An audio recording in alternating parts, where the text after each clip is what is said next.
Dalam materi akuntabilitas, kita akan mempelajari konsep akuntabilitas, mekanisme akuntabilitas, akuntabilitas dalam konteks, dan menjadi PNS yang akuntabel. Dalam materi akuntabilitas, kita akan mempelajari pengertian akuntabilitas, aspek-aspek akuntabilitas, pentingnya akuntabilitas, serta tingkatan akuntabilitas. Akuntabilitas merujuk pada kewajiban setiap individu, kelompok, atau institusi untuk memenuhi tanggung jawab yang menjadi amanahnya. Amanah seorang PNS adalah menjamin terwujudnya nilai-nilai publik. Aspek-aspek akuntabilitas ada 5. Yang pertama, hubungan, orientasi hasil, laporan, konsekuensi, dan memperbaiki kinerja. Akuntabilitas adalah sebuah hubungan. Yang dimaksud adalah hubungan dua pihak antara individu atau kelompok ataupun institusi dengan negara dan masyarakat. Akuntabilitas berorientasi pada hasil. Hasil yang diharapkan dari akuntabilitas adalah perilaku aparat pemerintah yang bertanggung jawab, adil, dan inovatif. Aspek yang ketiga adalah akuntabilitas membutuhkan adanya laporan.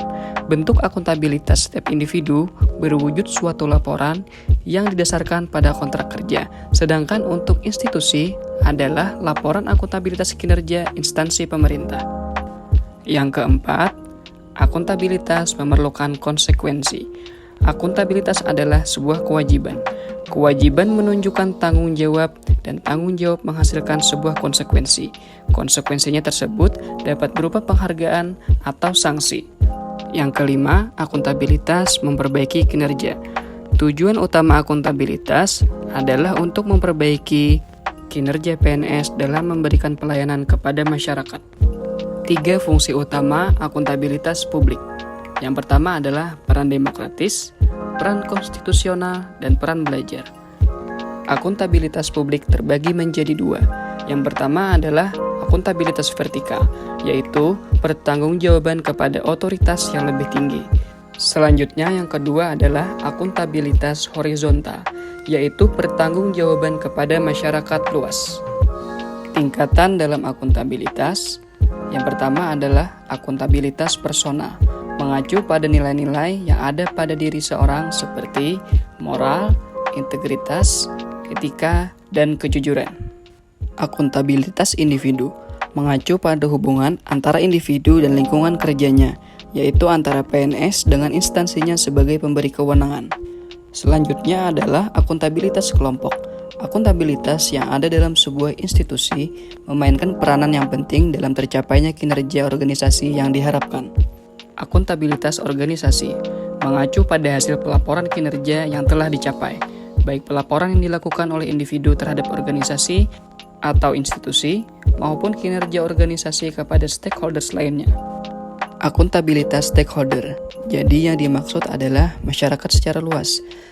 Ini adalah kaitannya dengan tanggung jawab organisasi pemerintah untuk mewujudkan pelayanan dan kinerja yang adil, responsif, dan bermartabat. Mekanisme akuntabilitas. Dalam materi ini kita akan mempelajari dimensi akuntabilitas, akuntabilitas birokrasi Indonesia, menciptakan lingkungan kerja yang akuntabel, serta 5 langkah dalam framework akuntabilitas. Yang pertama adalah dimensi akuntabilitas.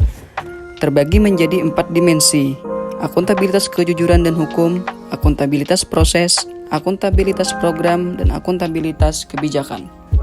Adapun mekanisme akuntabilitas birokrasi Indonesia. Akuntabilitas tidak akan mungkin terwujud apabila tidak ada alat akuntabilitas. Apa saja alat akuntabilitas itu? Yang pertama adalah perencanaan strategis atau strategic plans. Yang kedua, kontrak kinerja. Yang ketiga adalah laporan akuntabilitas kinerja instansi pemerintah atau LAKIP. Menciptakan lingkungan kerja yang akuntabel. Bagaimana caranya? Lingkungan kerja yang akuntabel dapat diperoleh ketika ada kejelasan, kepemimpinan, keadilan, kepercayaan, keseimbangan, transparansi, konsistensi, tanggung jawab, dan integritas. 5 langkah menciptakan framework akuntabilitas dalam lingkungan kerja PNS. Yang pertama, tentukan tujuan dan tanggung jawab. Yang kedua, rencanakan apa yang akan dilakukan untuk mencapai tujuan. Selanjutnya, yang ketiga, lakukan implementasi monitoring kemajuan. Yang keempat, berikan laporan secara lengkap. Yang terakhir, yang kelima, berikan evaluasi dan masukan perbaikan untuk memperbaiki kinerja yang telah dilakukan. Akuntabilitas dalam konteks. Materi yang akan kita pelajari adalah akuntabilitas dalam organisasi, transparansi dan akses informasi, informasi publik, serta prinsip keterbukaan informasi. Akuntabilitas dalam organisasi. Yang pertama, transparansi dan akses informasi. Kedua, praktek kecurangan atau fraud dan perilaku korup. Yang ketiga, penggunaan sumber daya milik negara. Yang keempat, penyimpanan dan penggunaan data dan informasi pemerintah. Yang kelima, konflik kepentingan. Keterbukaan informasi publik.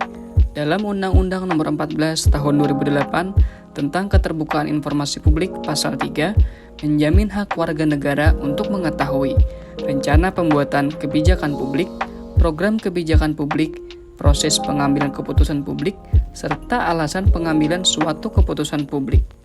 Jenis informasi publik ada 2. Yang pertama, informasi yang wajib disediakan dan diumumkan, serta ada juga informasi publik yang dirahasiakan. Kemudian, prinsip keterbukaan informasi, yaitu Maximum Access Limited Exemption. Semua informasi bersifat terbuka dan bisa diakses masyarakat. Mekanisme yang sederhana, murah, dan cepat. Informasi harus utuh dan benar. Informasi proaktif, serta perlindungan pejabat yang beritikat baik. Selanjutnya, dalam akuntabilitas implementasi PNS yang akuntabel. Yang pertama ada transparansi dan akses informasi. Misalnya, PNS tidak mengungkapkan informasi resmi atau dokumen yang diperoleh selain seperti yang dipersyaratkan oleh hukum atau otorisasi yang diberikan oleh institusi. Poin lainnya adalah menghindari perilaku curang dan koruptif. Misalnya, PNS tidak terlibat dalam penipuan atau korupsi, dan PNS dilarang berbuat curang dalam menggunakan posisi dan kewenangan mereka untuk keuntungan pribadinya. Perilaku terhadap penggunaan sumber daya milik negara. PNS bertanggung jawab untuk pengeluaran yang resmi.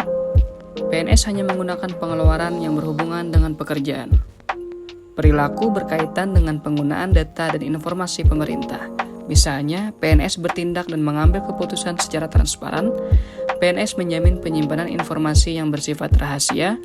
PNS mematuhi perencanaan yang telah ditetapkan. Selanjutnya, perilaku berkaitan dengan konflik kepentingan.